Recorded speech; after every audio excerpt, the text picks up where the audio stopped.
बिस्मिल्लाहिर्रहमानिर्रहीम। Welcome to my YouTube channel. आज हम ह्यूमन रेस्पिरेटरी सिस्टम को डिस्कस करने जा रहे हैं। इससे पहले के तमाम लेक्चर्स मेरे यूट्यूब चैनल पे अवेलेबल हैं, आप लोग जाके विजिट कर सकते हैं। ओके, कोई भी क्वेश्चन हो इवन यार आप कमेंट सेक्शन में कमेंट कर सकते हैं। इस चैनल को सब्सक्राइब लाजमी करें। इवन मुझे फेसबुक पे भी इंस्टाग्राम पे भी मुझे फॉलो कर सकते हैं। ओके, तो देखो ह्यूमन रेस्पिरेटरी सिस्टम एक्चुअली ये आप अपने 10th क्लास में भी पढ़ चुके हो और ऑलमोस्ट डिटेल से ही पढ़ चुके हैं, जिसमें आप लोगों ने एयर पैसेज डिस्कस किया था और साथ में जो लंग्स हैं उसको डिस्कस किया था। जैसे कि वहाँ आप लोगों ने पढ़ा था कि उसके 2 पोर्शंस हैं, तो यहाँ भी 2 ही पोर्शंस हैं। एक तो यह है कि एयर कंडक्टिंग पोर्शन है और दूसरा गैस एक्सचेंज पोर्शन है। ओके, एयर कंडक्टिंग पोर्शन क्या होगा, जिसमें से क्या होगा, एयर गुजरेगा। फॉर एग्जांपल ये माउथ है, माउथ के बाद फेरिंक्स, फेरिंक्स के बाद आपको पता है क्या आता है, ट्रैकिया, ट्रैकिया के बाद ब्रोंकाई, ब्रोंकाई से फिर ब्रोंक्यूल्स और फिर एंड एल्विलाई पे होती है। ओके, ये क्या होता है, एयर कंडक्टिंग पोर्शन होता है। ठीक है, और जो सेकंड होता है, the second one is the alveoli. और एल्विलाई आपको पता है कि वो क्या है, गैस एक्सचेंज पोर्शन है। ओके, चले इस चीज को डिस्कस करते हैं। ओके, देखो कि जो ह्यूमन रेस्पिरेटरी सिस्टम है वो कंसिस्ट ऑफ 2 पोर्शंस, 2 पोर्शंस पर मुश्तमिल होता है। अभी मैंने ये बात की है।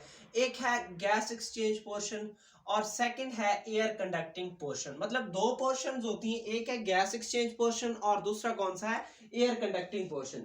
अब यहाँ पे एक्चुअली मैंने इनको आगे पीछे इस वजह से लिखा है कि पहले हमें एयर कंडक्टिंग पोर्शन एक्सप्लेन करना था, इस वजह से मैंने उससे लिख दिया। ओके, अब एयर कंडक्टिंग पोर्शन में फर्स्ट ये है कि आप सराउंडिंग एनवायरनमेंट की बात कर लें जहां से एयर आता है। ठीक है, अब वो एयर एक्चुअली किस में आता है, नोज में। नोज के बाद वो किस में चला जाता है, आपके नेजल कैविटी में चला जाता है। अब नेजल कैविटी से आगे वो किसके पास आता है, फेरिंक्स के पास। और फेरिंक्स के बाद फिर वो कहाँ चला आता है कि ये आपके लैरिंक्स में चला आता है। ठीक है, मतलब ये कि वो एसोफेगस की तरफ नहीं जाएगा, वो किसकी तरफ आएगा, ट्रैकिया की तरफ। और ट्रैकिया की ओपनिंग मतलब स्टार्टिंग पे क्या मौजूद होता है, लैरिंक्स।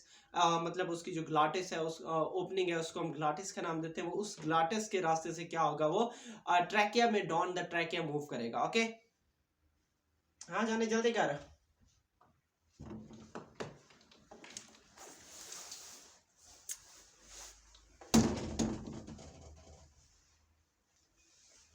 अब इसमें क्या होता है कि जो एयर है वो एयर नोज में एंटर होगा, वहां से फिर वो किस में जाएगा, नेजल कैविटी में जाएगा। नेजल कैविटी से किस में जाएगा, फेरिंक्स में जाएगा। और फेरिंक्स के बाद किस में जाएगा, वो ट्रैकिया में जाएगा, क्योंकि ट्रैकिया की ओपनिंग के ऊपर लैरिंक्स मौजूद होता है, इस वजह से मैंने उसको नहीं लिखा।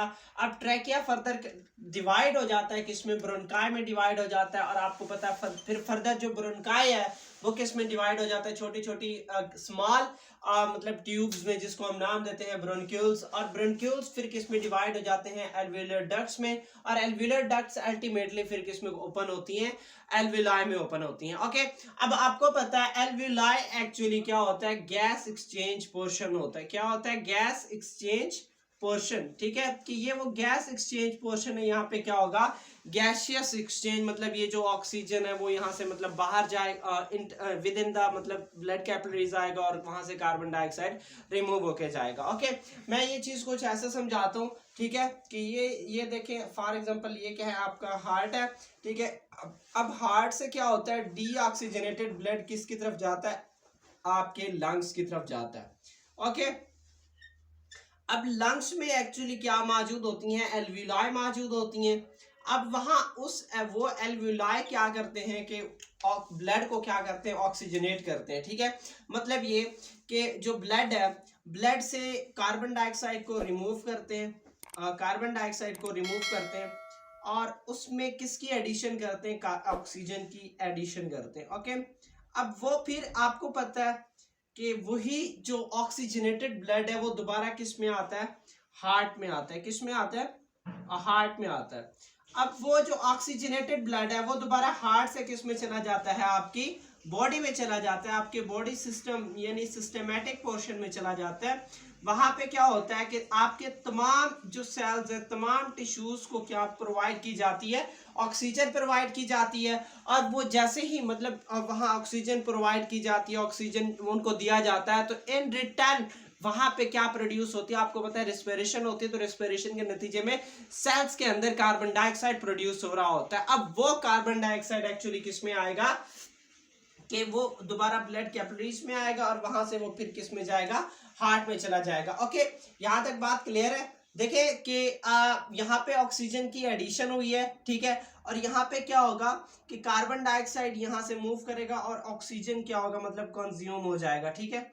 ऑक्सीजन को यहाँ कंज्यूम करेंगे और वहां इन रिस्पॉन्स आपको पता है कि सेलुलर रेस्पिरेशन हो रहा होता है और उस दौरान का ग्लूकोज की ब्रेकडाउन हो रही होती है, ऑक्सीजन उसमें इन्वॉल्व होता है और ग्लूकोज की जब ब्रेकडाउन होती है तो साथ में कार्बन डाइऑक्साइड और वाटर प्रोड्यूस होता है और उसके साथ एटीपी प्रोड्यूस होता है। ओके, तो अब ऑक्सीजन तो कंज्यूम हो गया जो ब्लड में आया, बच्चा कौन, कार्बन डाइऑक्साइड। अब ये कार्बन डाइऑक्साइड दोबारा ब्लड के जरिए किस में चला जाता है, हार्ट में, और हार्ट से किस में चला जाता है, लंग्स में। अब वही लंग्स में एल्वियोलाई होता है, वहां पे इसको रिमूव कर दिया जाता है और ऑक्सीजन को क्या कर दिया जाता है, ऐड कर दिया जाता है। अब ये मैकेनिज्म आपको पता है कि कंटिन्यूअसली होता रहता है थ्रू आउट द लाइफ, जब तक बंदा जिंदा है। ओके, तब तक ये प्रोसीजर मैकेनिज्म होता है, अगर सांसें रुक गई तो कहानी खत्म। ओके, अब ये जो नेक्स्ट है ब्रीथिंग मैकेनिज्म, इसको हम वेंटिलेशन का नाम भी देते हैं। ब्रीथिंग मैकेनिज्म को हम नाम देते हैं वेंटिलेशन का भी, वेंटिलेशन। देखो इसमें क्या होता है कि आपको पता है कि ये जो वेंटिलेशन है ये दो मैकेनिज्म पर मुश्तमिल होता है। एक है इनहेलेशन, एक है इनहेलेशन और दूसरा है एक्सहेलेशन, ठीक है, या इनहेलेशन एक्सहेलेशन, ठीक है। अब इनहेलेशन में एक्चुअली क्या होता है कि एयर को इनटेक किया जाता है, ठीक है। मैं सिंपली इनका इनटेक ऑफ एयर, इनकी सिंपल डेफिनेशन कर रहा हूँ। और एक्सहेलेशन में क्या किया जाता है, एयर को रिमूव किया जाता है, रिमूवल ऑफ एयर। ओके, अब जो मेन चीज समझने वाली बात है, ये जो इनहेलेशन है इसमें हम क्या करते हैं कि सांस को अंदर लेके जाते हैं। अब इस दौरान एक्चुअली क्या होता है कि जो आपके रिब्स और डायाफ्राम है, ठीक है, स्पेशली रिब्स, डायाफ्राम, और डायाफ्राम तो बात की बात है, रिब्स के साथ इंटरकॉस्टल मसल्स, ठीक है, इंटरकॉस्टल मसल्स, ठीक है। अब ये इंटरकॉस्टल मसल्स हो चाहे रिब्स हो, ये क्या होती हैं, कंट्रैक्ट होती हैं। क्या होती हैं, कंट्रैक्ट होती हैं। ओके, कि आपके जो रिब्स हैं ये क्या होती हैं, कंट्रैक्ट होती हैं और ऊपर की तरफ उठती हैं, ठीक है। डायफ्राम क्या मतलब ये कि जो आपके इंटरकॉस्टल मसल्स हैं वो कंट्रैक्ट होती हैं और आपके रिब्स कंट्रैक्ट होते हैं। जैसे रिब्स कंट्रैक्ट होते हैं तो वो ऊपर की तरफ उठते हैं। आपने कभी देखा, सांस लेना जरा तो पता चल जाएगा, इससे क्या होता है आपके रिब्स ऊपर की तरफ उठ रहे हैं, ठीक है। और साथ में क्या होता है कि आपका जो डायाफ्राम है वो कहाँ मूव करता है, डाउनवर्ड मूव करता है, ठीक है। डायाफ्राम कहाँ मूव करता है, डाउनवर्ड मूव करता है। ओके, डाउनवर्ड मूव करता है कौन, डायाफ्राम। अब जैसे ही डायाफ्राम डाउनवर्ड मूव करता है तो इन सारे चीजों की वजह से जो आपके लंग्स पे जो प्रेशर है, एयर प्रेशर, वो कम पड़ जाता है, ठीक है। एयर प्रेशर लंग्स पे या जो प्रेशर है ऑन लंग्स वो रिड्यूस हो जाता है, ठीक है, ऑन लंग्स रिड्यूस्ड हो जाता है। तो जैसे ही लंग्स पे ये जो एयर प्रेशर है वो रिड्यूस हो जाता है तो उससे क्या होता है कि मतलब आपकी थोरेसिक कैविटी बढ़ जाती है और एयर डायरेक्टली आपके लंग्स के अंदर आ जाता है, ठीक है।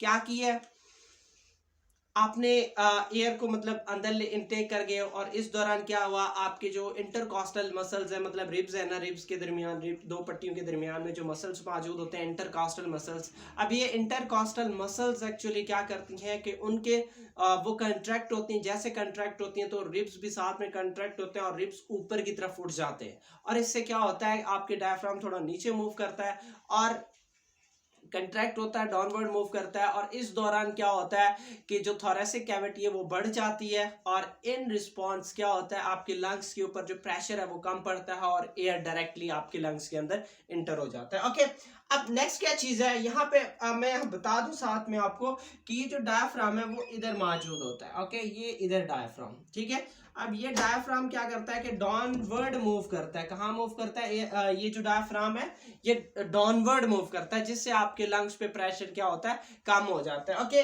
अगर मैं दूसरी तरफ बात करूं किसकी, एक्सहेलेशन की, मैं यहाँ पे इस साइड पे इधर बात कर लेता हूँ। ओके, सेकंड चीज में अगर बात कर लूं एक्सहेलेशन की, तो एक्सहेलेशन में क्या होता है कि आपने ऑफ कोर्स पढ़ा था कि आप क्या करते हो, एयर को रिमूव करते हो, बॉडी से रिमूव होता है, ठीक है। और इस दौरान क्या होता है कि जो रिब्स है, ठीक है, रिब्स हो चाहे इंटरकॉस्टल मसल्स हो, कौन से, रिब्स और इंटरकॉस्टल मसल्स, तो वो क्या होती हैं, रिलैक्स होती हैं। वहां पे आपने किसकी बात की थी, कंट्रैक्ट की बात की थी, लेकिन यहाँ वो क्या होंगे, रिलैक्स होंगे। अब इसी तरीके से आप नेक्स्ट बात कर लो कि डायाफ्राम भी क्या होगा, रिलैक्स होगा। डायाफ्राम भी क्या होगा, रिलैक्स होगा। जैसे डायाफ्राम रिलैक्स होगा तो इससे क्या होगा कि जो प्रेशर है वो लंग्स पे बढ़ जाती है, ठीक है, कि जो प्रेशर है, pressure on lungs, on lungs, marker थोड़ा खराब हो गया, ठीक है, लंग्स पे जो प्रेशर है वो इंक्रीज हो जाता है। जैसे ही लंग्स पे प्रेशर इंक्रीज होता है तो एयर क्या करता है, अब मूव आउट ऑफ आउट, ठीक है,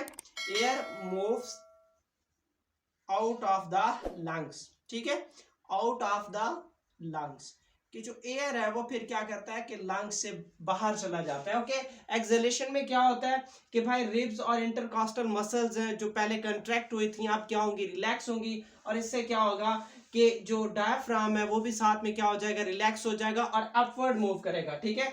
रिलैक्स के साथ आपने क्या लिखना है कि अपवर्ड मूव करता है, क्या करता है, अपवर्ड मूव करता है। जैसे ही अपवर्ड मूव करेगा तो उसके ऊपर जो प्रेशर है वो क्या होगा, मतलब लंग्स के ऊपर जो प्रेशर है वो बढ़ जाएगा। जैसे प्रेशर बढ़ेगा तो जो एयर है वो क्या करता है, लंग्स से बाहर चला जाता है। ओके, तो इस तरीके से क्या होता है, गैसियस एक्सचेंज होता है इन लंग्स, ठीक है। ये दो टॉपिक मतलब हैं लेकिन छोटे छोटे हैं। एक में आप लोगों ने क्या पढ़ा था कि ह्यूमन रेस्पिरेटरी सिस्टम, जिसमें एयर पैसेज, और आप लोगों ने लंग्स की बात की थी कि लंग्स क्या होते हैं। बाकी सारी चीज़ें आप लोगों ने मतलब डिटेल से पढ़ी हैं, मैट्रिक पढ़े हैं। मैं तो कहता हूँ अगर आप मैट्रिक वाला भी लिख लेते कोई इश्यू नहीं है। ओके, अब नेक्स्ट क्या चीज़ है, हमने पढ़ा था ब्रीथिंग मैकेनिज्म। ब्रीथिंग मैकेनिज्म भी वही है, उससे मतलब हट के कुछ भी नहीं है। ओके, पैटर्न्स मतलब सेम है, कोई ज़्यादा डिफरेंस नहीं है। ओके, तो अब नेक्स्ट क्या चीज़ है, आने वाले लेक्चर में हम पढ़ेंगे गैसेस एक्सचेंज डिफरेंट ऑर्गेनिज्म में डिफरेंट कैसे होती है।